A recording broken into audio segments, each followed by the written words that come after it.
नमस्कार दोस्तों, electrician ITI knowledge YouTube channel पर आपका हार्दिक स्वागत है। दोस्तों, यदि आप भी जानना चाहते हैं कि दिल्ली मेट्रो टेक्नीशियन पोस्ट पे कैसे सिलेक्शन होता है तो मेरे यूट्यूब चैनल को लाइक और सब्सक्राइब जरूर करें। दोस्तों, इस वीडियो को ज्यादा से ज्यादा आप शेयर करें, ये वीडियो बहुत ही खास होने वाला है। दोस्तों, आज के इस टॉपिक में हम पढ़ने वाले हैं ट्रांसफार्मर। और ट्रांसफार्मर का काम होता है स्थिर आवर्ती पर विद्युत ऊर्जा को एक परिपथ से दूसरे परिपथ में स्थानांतरित करना। दूसरा कार्य होता है कि ट्रांसफार्मर जो होता है उसका दूसरा कार्य होता है वोल्टेज को स्टेप अप और स्टेप डाउन करना। दोस्तों, कभी भी ट्रांसफार्मर जो है आपकी आवर्ती को परिवर्तित या चेंज नहीं करता है। नियत आवर्ती पर वोल्टेज और करंट को घटा बढ़ा सकता है और पावर को भी कतई ही नहीं बढ़ा सकता। तो दोस्तों, ये ट्रांसफार्मर जो है फेराडे के म्यूचुअल इंडक्शन के सिद्धांत पर काम करता है, जिसको आप आपसी प्रेरण, सह प्रेरण या पारस्परिक प्रेरण के नाम से जानते हैं। ट्रांसफार्मर में दो वाइंडिंग होती है, एक प्राइमरी होती है, एक सेकेंडरी होती है। प्राइमरी जो लोड से प्राइमरी जो सप्लाई आपूर्ति से जुड़ी होती है वो आपकी प्राइमरी होती है, और लोड से जो जुड़ी होती है वो आपकी सेकेंडरी होती है। दोनों वाइंडिंग जो है उनके बीच में इंसुलेशन प्रतिरोध का मान अनंत होता है, और दोनों जो वाइंडिंग होती है उनको पृथक रखने के लिए सेपरेटर पेपर लगाया जाता है, जिसको आप बटर पेपर या नवनत पेपर जानते हैं। और इस वाइंडिंग में जो इंसुलेशन काम जो आता है वो जो तेल से जो ठंडे होते हैं उन ट्रांसफार्मरों में ए टाइप का इंसुलेशन काम में लिया जाता है, और वायु से ठंडे होने वालों में ए टाइप इंसुलेशन काम में लिया जाता है। और ये जो इंसुलेशन होता है ये मीडियम साइज यानी कि मध्यम साइज का इंसुलेशन होता है। ट्रांसफार्मर जो होता है, ट्रांसफार्मर का तेल होता है, ट्रांसफार्मर जो तेल होता है उसका काम होता है शीतलन और रोधनता प्रदान करना। ये ट्रांसफार्मर तेल जो है कई जैविक मिश्रण मिला के तैयार किया जाता है, जैसे नेफ्ता, एरोमेटिक्स और पैराफिन नामक जैविक मिश्रण मिला के इस तेल को बनाया जाता है। और ये जो ट्रांसफार्मर तेल जो होता है इसका काम होता है ट्रांसफार्मर के सभी पार्टों को ठंडा रखना।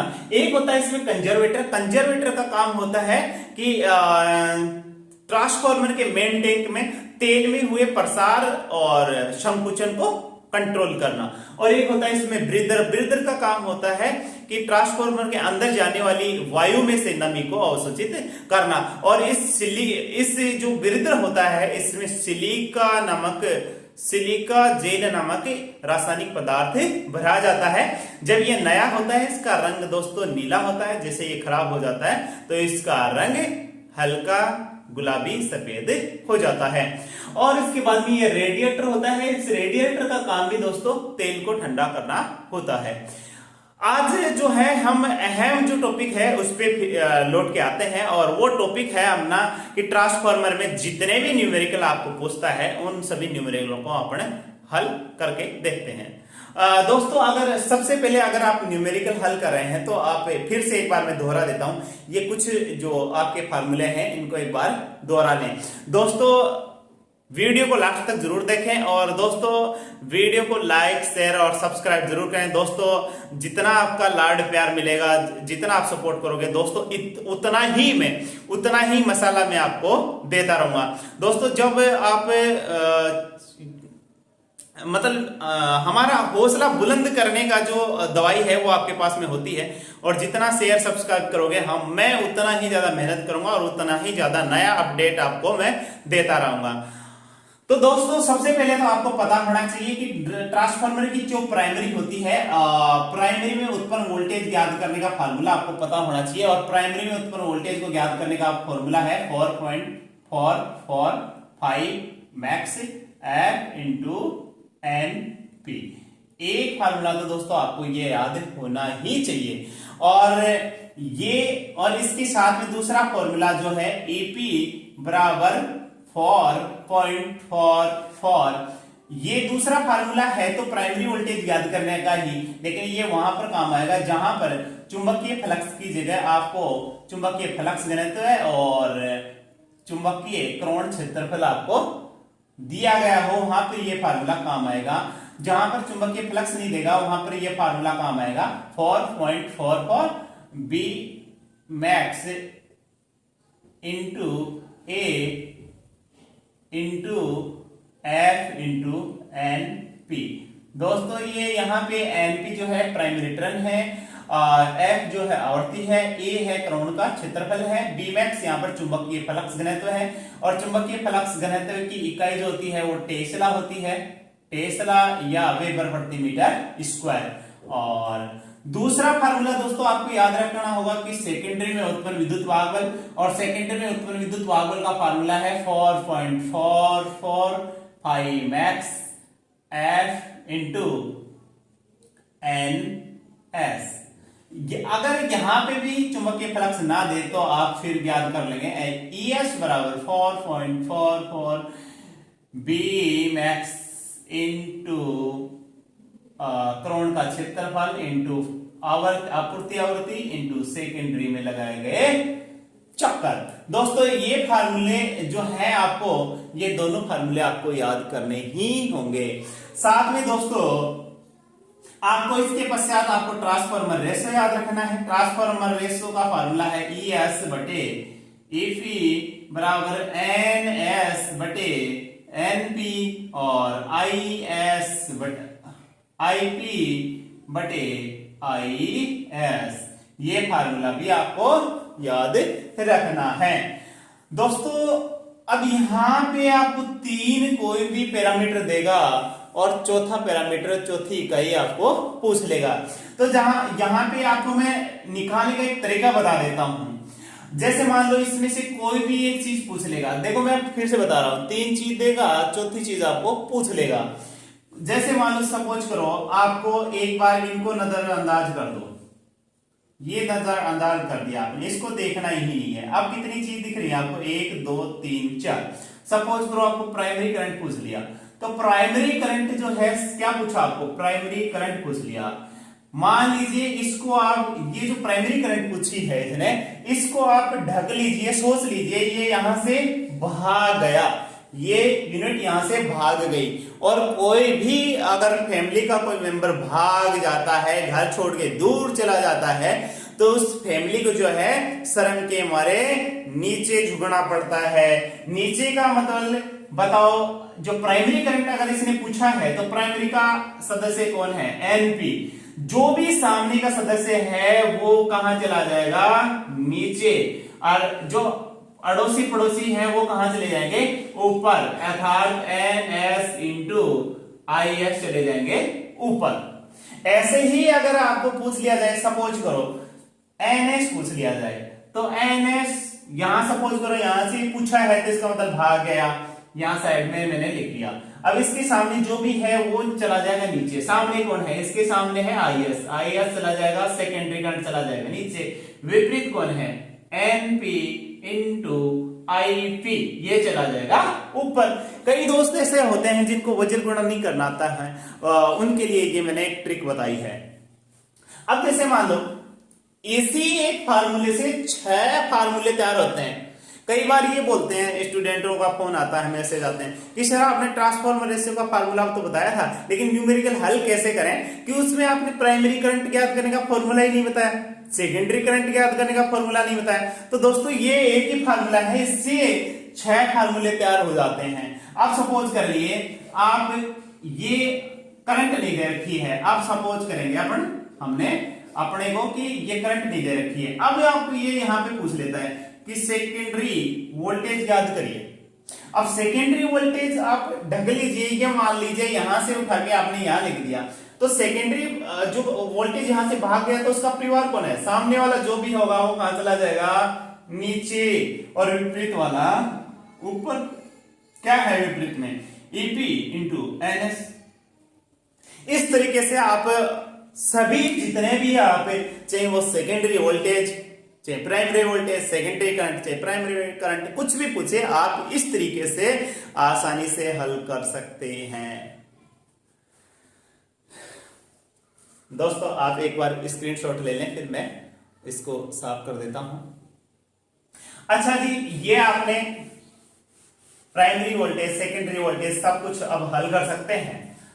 लेकिन कई बार क्या करता है दोस्तों, अभी न्यूमेरिकल में हल करूंगा और कई बार ये करेगा कि आपको प्राइमरी करंट पूछ लेगा, फुल लोड पे प्राइमरी करंट पूछ लेगा, फुल लोड पे सेकेंडरी करंट पूछ लेगा, और उस टाइम पे आपको अगर सेकेंडरी करंट पूछेगा तो सेकेंडरी वोल्टेज दे देगा, ट्रांसफार्मर की रेटिंग दे देगा, भाई इतने केवीए का है तो सेकेंडरी फुल लोड पे सेकेंडरी करंट याद करें।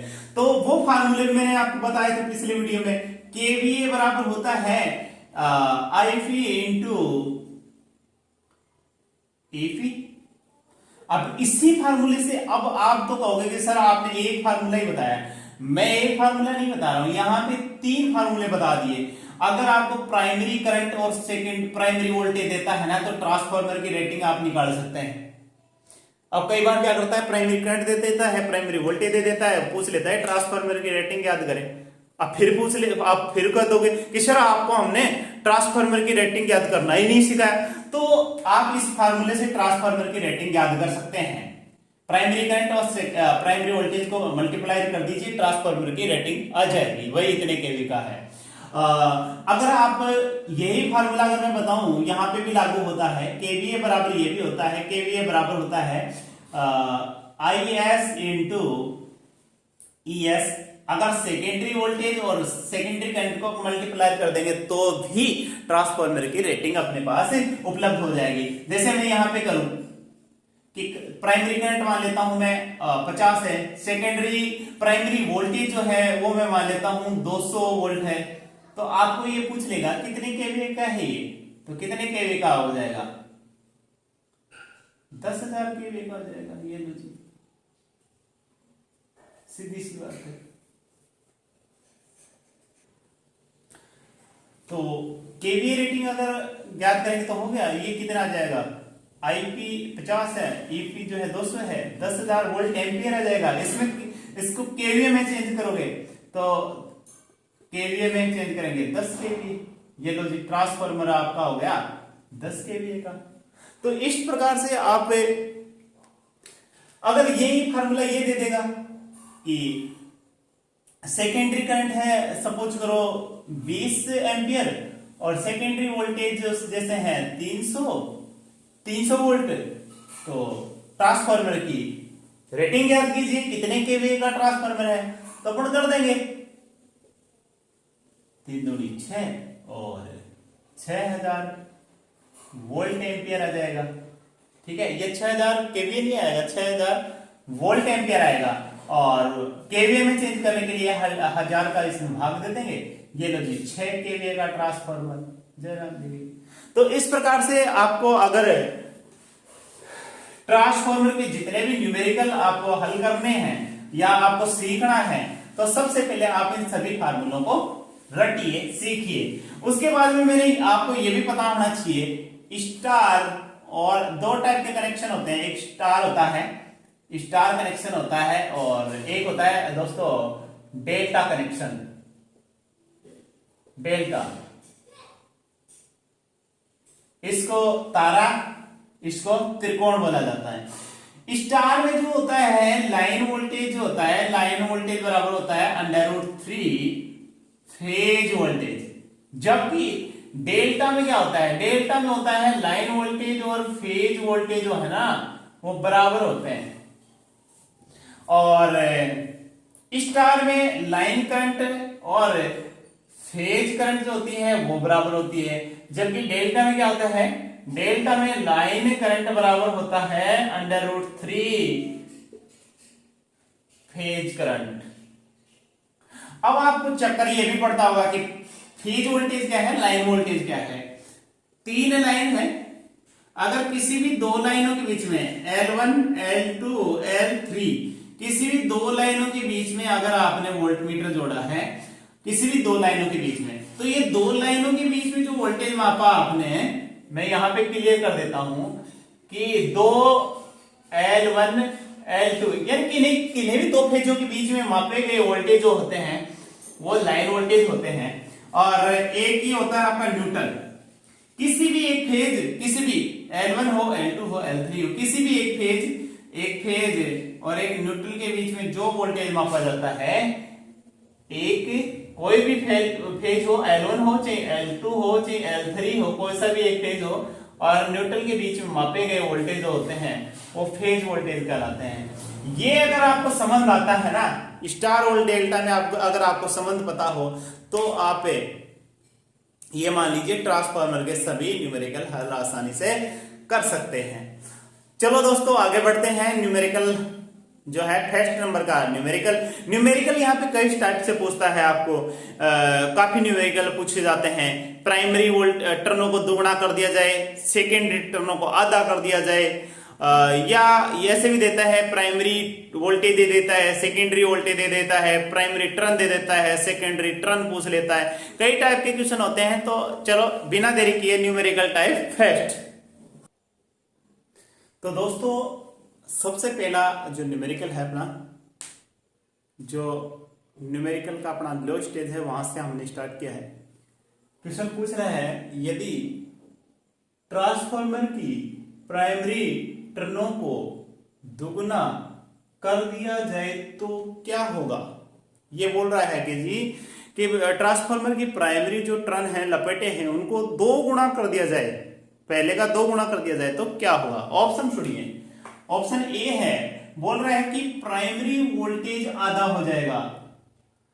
तो इस क्वेश्चन को हल करने के लिए अपन ट्रांसफार्मर रेशियो का थोड़ा सा सहयोग लेते हैं। तो आपको पता है ES के बराबर क्या होगा, ES बटे EP और NS बटे NP। तो हमने किसको दुगुना किया है, मतलब प्राइमरी टर्नों को दुगुना कर दिया। तो यहां देखो प्राइमरी टर्नों को दुगुना करोगे ना तो जो ये ES जो है इसके विलोम है, तो ये टर्न प्राइमरी टर्न दुगुने करते ये तो आधा हो जाएगा, सेकेंडरी वोल्टेज तो आधा हो जाएगा, जबकि प्राइमरी टर्न जो है वो प्राइमरी वोल्टेज के सीधे समानुपाती होते हैं। तो प्राइमरी वोल्टेज जो है वो दुगना हो जाएगा, वोल्टेज टर्न दुगने करते ही वोल्टेज दुगना हो जाएगा और टर्न 4 गुना करते ही प्राइमरी वोल्टेज भी 4 गुना हो जाएगा, क्योंकि ये एक दूसरे के समानुपाती होते हैं। जितने ज्यादा लपेटोगे उतने ज्यादा वोल्टेज उत्पन्न होगा। तो प्राइमरी टर्न को दुगना कर दिया जाए तो ऑप्शन ए बोल रहा है प्राइमरी वोल्टेज आधा हो जाएगा, नहीं प्राइमरी वोल्टेज दुगना होगा, तो ये ऑप्शन गलत। दूसरा बोल रहा है कि प्राइमरी वोल्टेज दुगना हो जाएगा, बिल्कुल प्राइमरी जो वोल्टेज है वह दुगना हो जाएगा। लेकिन तीसरा ऑप्शन भी पढ़ना है, ये बोल रहा है कि सेकेंडरी वोल्टेज पहले का आधा हो जाएगा, बिल्कुल सेकेंडरी वोल्टेज जो है ये दुगना होगा ना, प्राइमरी टर्न दुगने होंगे ना तो सेकेंडरी जो वोल्टेज है वो पहले का आधा हो जाएगा, बिल्कुल ये भी सत्य है। लास्ट पर डी बोल रहा है बी व सी दोनों, तो ये जो क्वेश्चन है इसमें आंसर आएगा D, secondary voltage primary voltage दुगना और सेकेंडरी वोल्टेज पहले का आधा हो जाए। यहीं पे अगर दोस्तों अगर ये क्वेश्चन ऐसे भी पूछ सकता था कि प्राइमरी जो है, प्राइमरी जो टर्न है वो आधा कर दिया जाए, पहले का आधा कर दिया जाए, तो पहले का आधा कर दोगे तो क्या होगा, प्राइमरी वोल्टेज जो है पहले का आधा हो जाएगा और जो सेकेंडरी जो वोल्टेज है वो पहले का क्या हो जाएगा, दुगना हो जाएगा। बस ऐसे जो क्वेश्चन है आप आसानी से हल कर सकते हैं। तो चलते हैं सेकंड क्वेश्चन की ओर। सेकंड क्वेश्चन एक बार लिख लेते हैं। तो क्वेश्चन आपने लिख लिया है। क्वेश्चन है यदि 3 फेज डेल्टा स्टार का मतलब है त्रिकोण तारा, डेल्टा स्टार 11,000/400, तो ये दोस्तों 11,000 है ना, ये होता है प्राइमरी वोल्टेज ईपी ऑब्लिक, ये जो वोल्टेज होते हैं ये होते हैं सेकेंडरी वोल्टेज। प्राइमरी में 11,000 है, सेकेंडरी में 400 है, इसका मतलब ये स्टेप डाउन ट्रांसफार्मर है। स्टेप डाउन ट्रांसफार्मर की सेकेंडरी वाइंडिंग में प्रति फेज 40 टर्न है, प्रति फेज 40 टर्न है। तो प्राइमरी के प्रति फेज टर्न की संख्या ज्ञात करें। सीधी सी बात है, ये पूछ रहा है आपको प्राइमरी टर्न, और दोस्तों ES बटे EP बराबर होता है NS बटे NP। और मैंने आपको बताया यहां पर आपको पूछ क्या रहा है, NP पूछ रहा है, तो NP को यहां से सोच लीजिए भाग गया NP, तो NP के सामने कौन है, NP के सामने है ES, चला जाएगा नीचे, विपरीत कौन है EP इंटू NS आ जाएगा ऊपर। तो अभी यहीं पर आप हल कर सकते हैं कि NP बराबर आपका EP लिख दीजिए, आप कह दो कि साहब EP 11,000 है, लेकिन यहां पे समस्या यह है कि प्रति फेज टर्न पूछ रहा है, प्रत्येक फेज में टर्नों की संख्या पूछ रहा है, तो आपको प्रति फेज वोल्टेज ही आपको पहले बनाने पड़ेंगे। ये है लाइन वोल्टेज, ये जो आपको दे रखा है ना ये लाइन वोल्टेज है, तो आपको फेज वोल्टेज बनाने हैं। फेज वोल्टेज बनाने हैं तो दोस्तों आपको पता होना चाहिए प्राइमरी जो वोल्टेज है 11,000, तो प्राइमरी वोल्टेज जो है EP जो है 11,000 है, वो किसमें है, डेल्टा में है। तो डेल्टा में आपको पता है, डेल्टा में भी बताया था मैंने, लाइन वोल्टेज और फेज वोल्टेज क्या होते हैं, बराबर। तो ये तो जो प्राइमरी है, प्राइमरी में प्रति फेज वोल्टेज कितना हो जाएगा, प्रति फेज वोल्टेज हो जाएगा आपका 11,000 या 11 केवी बोल सकता हूं मैं, 11 केवी। तो सेकेंडरी में प्रति फेज वोल्टेज अगर गणना करनी है तो सेकेंडरी किसमें है, सेकेंडरी है स्टार में, और स्टार में आपको बता रखा है मैंने, स्टार जो कनेक्शन होता है, स्टार में होता है लाइन वोल्टेज बराबर फेज √3 फेज वोल्टेज, वही कहानी यहां पे हो गई। अब आपको निकालना क्या है, फेज वोल्टेज निकालना है, तो फेज वोल्टेज निकाल लीजिए। फेज वोल्टेज के सामने कौन है, फेज वोल्टेज के सामने है √3, यह कहां चला जाएगा, नीचे, ऊपर कौन आ जाएगा, विपरीत कौन है, लाइन वोल्टेज। तो लाइन वोल्टेज कितना है, लाइन वोल्टेज है 400, और √3 का मान कितना होगा, 1.732।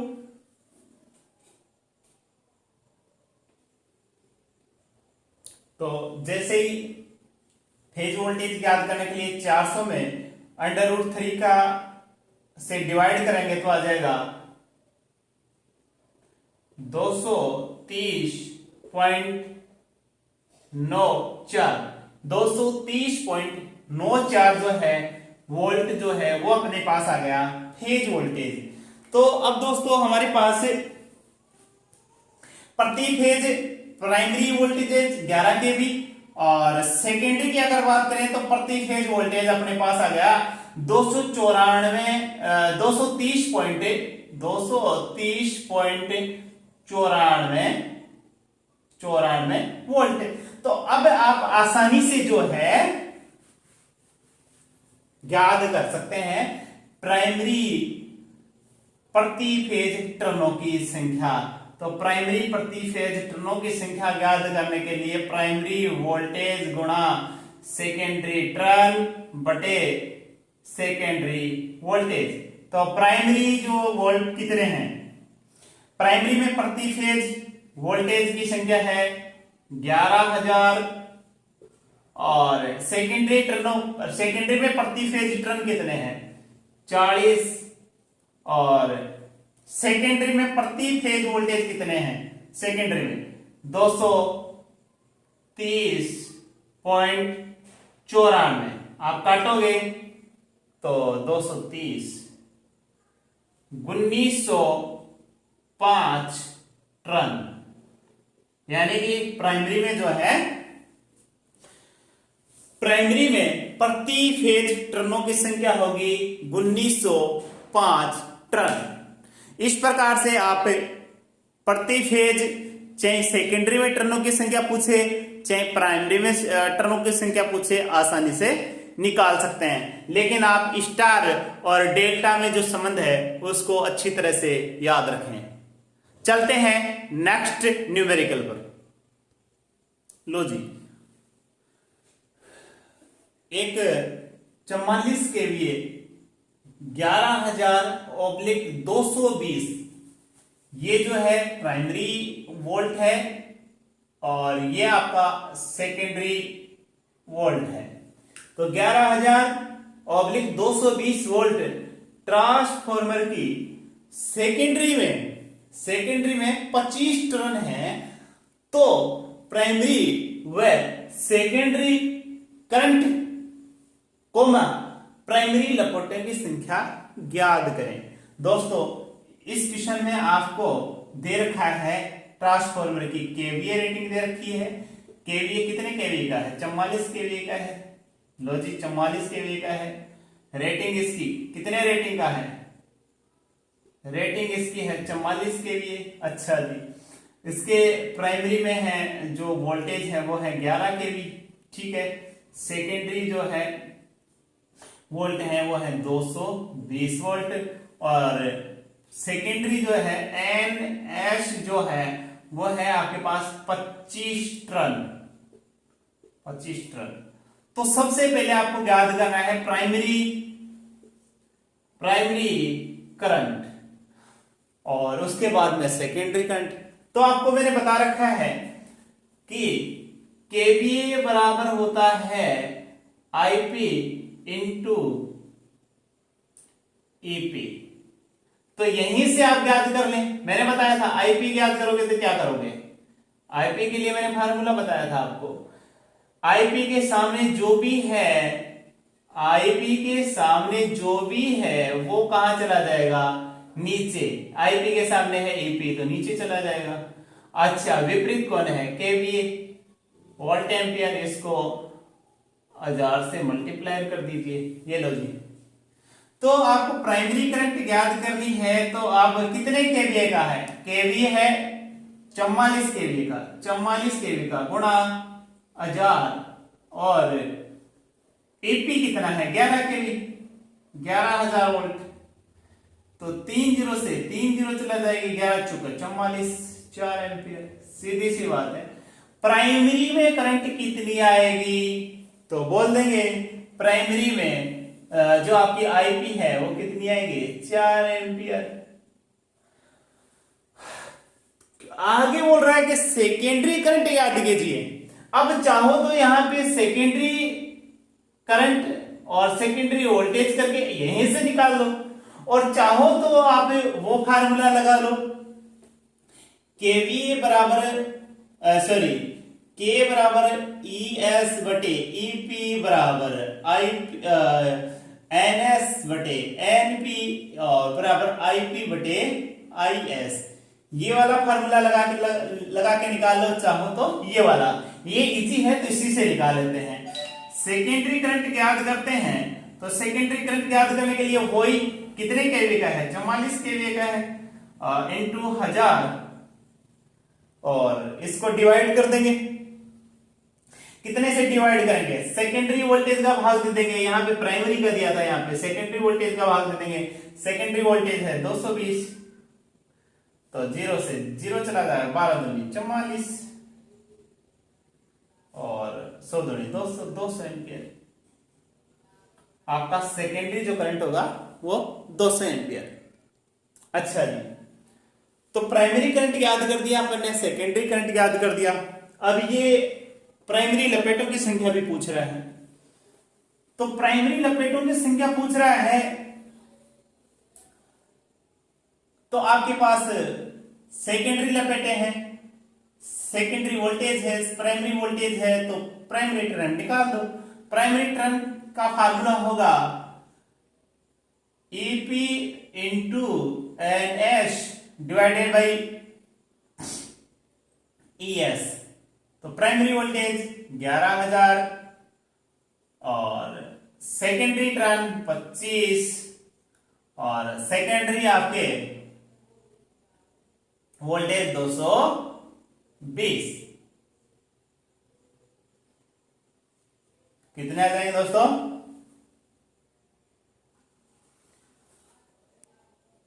1200, 11 दूनी 22, 1250 टन।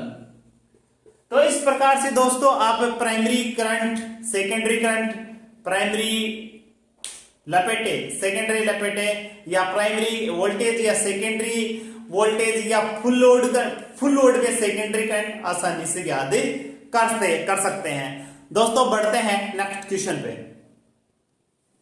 तो अगला क्वेश्चन है अपना, किसी ट्रांसफॉर्मर की टर्न प्रति वोल्ट का N/E का मान 8 वोल्ट है। यदि प्राइमरी वोल्टेज 110 वोल्ट है तथा सेकेंडरी वोल्टेज 25 वोल्ट है, तो प्राइमरी तथा सेकेंडरी में लपेटों की संख्या ज्ञात करिए। दोस्तों ये एक बड़ा इंपॉर्टेंट क्वेश्चन है, हर कंपटीशन के एग्जाम में आ ही जाता है। तो ऐसे क्वेश्चन को हल करने के लिए एक फार्मूला है, वो आप नोट कर सकते हैं। टर्न प्रति वोल्ट बराबर होता है लपेटों की संख्या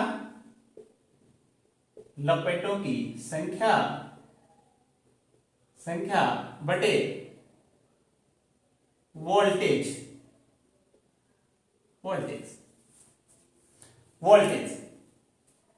टर्न प्रति वोल्ट बराबर होता है लपेटों की संख्या बटे वोल्टेज। तो अब आपको पूछा क्या है, यहां पे आपको पूछा है लपेटों की संख्या। तो अभी मैंने हर बार मैं बोल रहा हूं, जो भी पूछे उसके सामने वाला नीचे चला जाएगा। तो इसके सामने कोई है ही नहीं, तो देखो फार्मूला ऐसे बनेगा, लपेटों की संख्या। अब इसके सामने कोई है ही नहीं तो छोड़ दो। विपरीत तो होगा कोई, विपरीत है टर्न प्रति वोल्ट इंटू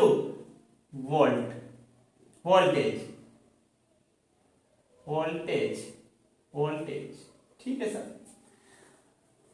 तो लपेटों की संख्या, प्राइमरी में लपेटों की संख्या याद कर लो आप, तो एनपी याद कर लो। लो जी, प्राइमरी लपेटों की संख्या यानी कि प्राइमरी में लपेटों की संख्या याद कर लो।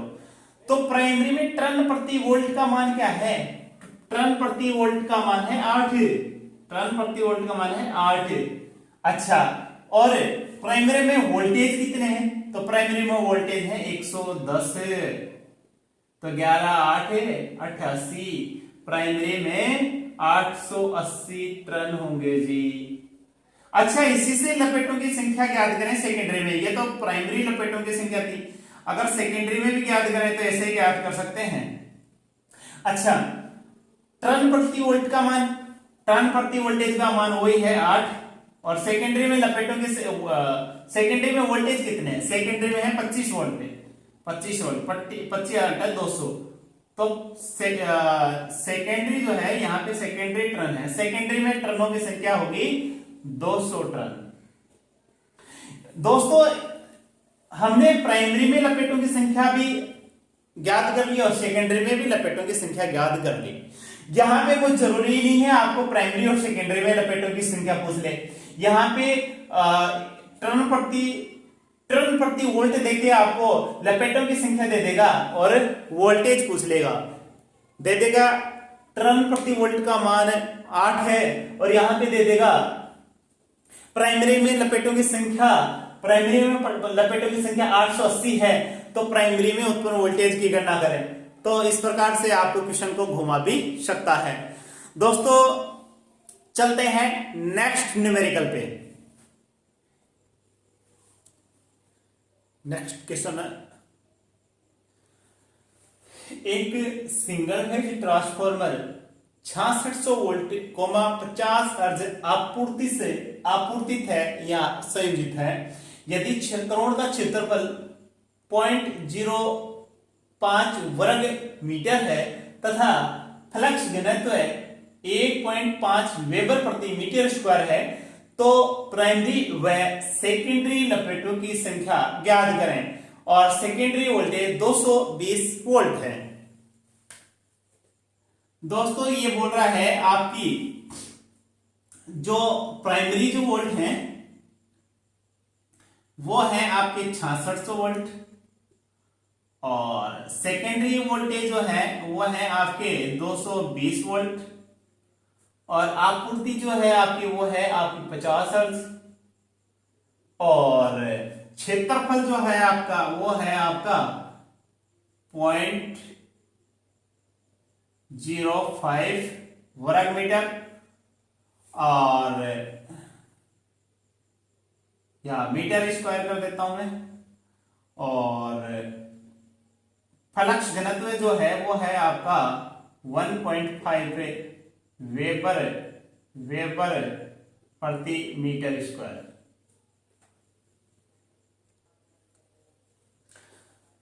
अब आपको पूछ रहा है प्राइमरी में लपेटों की संख्या और सेकेंडरी में भी लपेटों की संख्या पूछ रहा है आपको। दोस्तों इस क्वेश्चन को हल करने के लिए मैंने सबसे पहले एक फार्मूला बताया था, ईपी बराबर 4.445 मैक्स एफ इंटू एनपी। लेकिन ये फार्मूला यहाँ पे लागू नहीं होगा क्योंकि यहाँ पे चुंबकीय फ्लक्स आपको नहीं दे रखा है। आपको चुंबकीय फ्लक्स की जगह चुंबकीय फ्लक्स घनत्व और कोण का क्षेत्रफल आपको दे रखा है। तो इसकी जगह आप कौन सा फार्मूला लगेगा, ईपी बराबर 4.44 बी मैक्स इंटू क्षेत्रफल into F into N P, ये वाला फार्मूला आपके काम आएगा। लेकिन यहाँ पे अब पूछा क्या है इसने, वही दिक्कत आ जाएगी। आप फिर बोलोगे साहब वो जरगुणा नहीं करना आता है, तो एनपी आपको यहाँ पे पूछा है, मैंने पहले ही बता दिया आपको। एनपी यानी कि जो भी चीज पूछे, जो भी आपको पैरामीटर पूछे उसको आप नजरअंदाज कर दीजिए, ढक लीजिए, और उसके सामने कौन है वो सभी पैरामीटर नीचे डाल दीजिए। तो इसको मैं नजरअंदाज कर देता हूं, इसके सामने कौन है, ये 4.44 B max into A into F जो है वो सभी कहां चले जाएंगे, नीचे। तो 4.44 इंटू फ्लक्स घनत्व कितना है, फ्लक्स घनत्व है ये रहा 1.5। अच्छा क्षेत्रफल कितना है कोण का, ये रहा 0.045।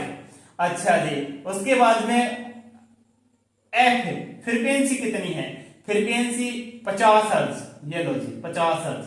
अच्छा विपरीत कोण है भाई, इसके विपरीत है ईपी, ईपी कितना है 6600। एक जीरो से एक जीरो चला गया, इस पॉइंट को हटा दो तो ये अपना आ जाएगा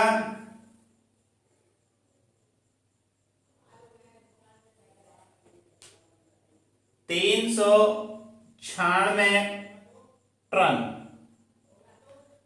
तो इस प्रकार से ये हमने याद कर लिया प्राइमरी टर्न, और इसी प्रकार से हम सेकेंडरी टर्न भी याद कर सकते हैं। सेकेंडरी टर्न याद करने के लिए, अब सेकेंडरी टर्न भी याद करने हैं, अपन चाहे तो यही फार्मूला लगा लें भाई, क्या चेंज होगा, बस इसकी जगह यहां पे सेकेंडरी टर्न लिख लेंगे, और यहां पे जो प्राइमरी वोल्टेज था इसकी जगह सेकेंडरी वोल्टेज लिख देंगे। और सेकेंडरी वोल्टेज थे कितने, सेकेंडरी वोल्टेज इसमें 220 है, तो डिवाइड कर देंगे बस, तो ये आ जाएगा अपना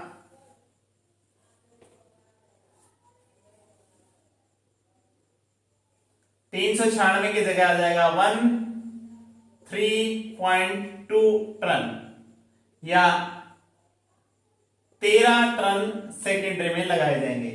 अगर इस टाइप से नया गणना करना चाहें तो आप यहाँ पे वो फार्मूला भी लगा सकते हैं, ES बटे EP बराबर NS बटे NP।